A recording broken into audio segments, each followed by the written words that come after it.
needless to say, this upset me more than a bit, because I was brought up to live in an area where you could have a farm, a field or a lawn or something to go and sit on, so that mothers could play with their children, or teachers could come out and teach in the sun in the summer. And there was just nothing but asphalt around here. So this upset me more than a bit, and I contacted Jan, who was sort of a big wheel in the concerned Denby citizens of those days. And they rallied round me, and we sort of got things going. We planned meetings in BC Charles and Mansfield High School, and people got these big sheets of paper and they drew what they thought they would like to have in their park. It was all very democratic. In fact, Mayor Duval said he thought this was one of the most democratic things that had happened in Newport News in his aegis. So they all finally said that they wanted a park, the people in the area. So finally we crowded City Council and we got the whole zone, the whole area zoned as park. This was a long while ago now. So Mayor Duval, at that time, who was a very fine mayor, appointed a task force of about 10 or 12 of us to help it design the park, along with Mike Poplowski, who's known to most of you as the Director of Parks and Rec. Now, we worked hard, and after the 10 years, you get what you see now pretty well. In fact, even the restaurants are built by the inmates. And I've mentioned this because the destruction of the inmate farm here was a major loss for the city. For a start, a lot of people were proud of it. In the early days, they had 300 inmates up here, most of whom graduated with a GED and got some religious instruction while they were there. And they worked under guidance. They had to work together, and they did some work and they got some minimal pay. And there were 300 inmates in the early days. And the powers that be, who are here at the moment, lowered that number to 30. And that 30 now works out of Public Works. And you can see by the state of the area around here and the things that are not getting done, if you know what I'm talking about, that it's a great loss, and the destruction of the inmates, both A, to reduce the numbers and then destroy the city farm buildings, is a major crime. Then Mayor Frank came along. He appointed our task force, and as most of you will remember him, and he started getting itchy about wanting to develop this area. And the task force said, we're not very keen on that. So the net result was he disbanded the task force. This is the sort of dirty tricks we're up against. And so now you're going to, he's heading for a huge plan, as Jan has told you, for 10-story condos and 6-story condos, a 4-lane highway, and no access to the water. And this is probably about the last place where you can get to the water, because most of it is privately owned all the way down to Huntington Park, as you all well know.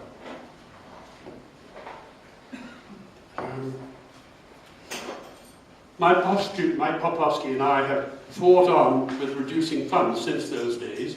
We used to get $300,000 or $400,000 a year from the City Council. For the last 4 years, we've had zero. So you can see what's happening to us.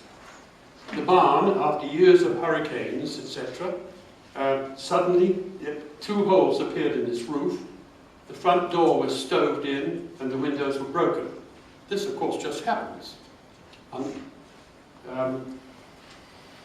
So the plan calls for the plan there, which you've seen, that hideous thing for condos, of about 2009 in vintage. It calls for removal of the city farm. Well, they've done that. It calls for the removal of the superb old barn. And that barn is a marvelous place. The woodwork inside there is superb. And it's a really classical piece of work. And it's our heritage, and I'm very proud of it. And I think the barn is a superb place. But 2 holes appeared in the ceiling. Nothing was done for it. There was a gruesome succession of bids which were underfunded, and so nobody would bid for them. This was not by accident. And finally, as you can see, there's been some public outcry lately about the barn, so suddenly we have a chap working on it. The removal of the gymnastics centre, which people have mentioned, is going to put 900 kids who call themselves the flipateers. They're doing the most marvellous stuff at the gymnastics centre. That will cease, presumably. The buildings in that picture goes out all over the marina, which is going to upset CNU and their sailing centre there. It'll upset the watermen, and it'll upset a lot of people who live nearby.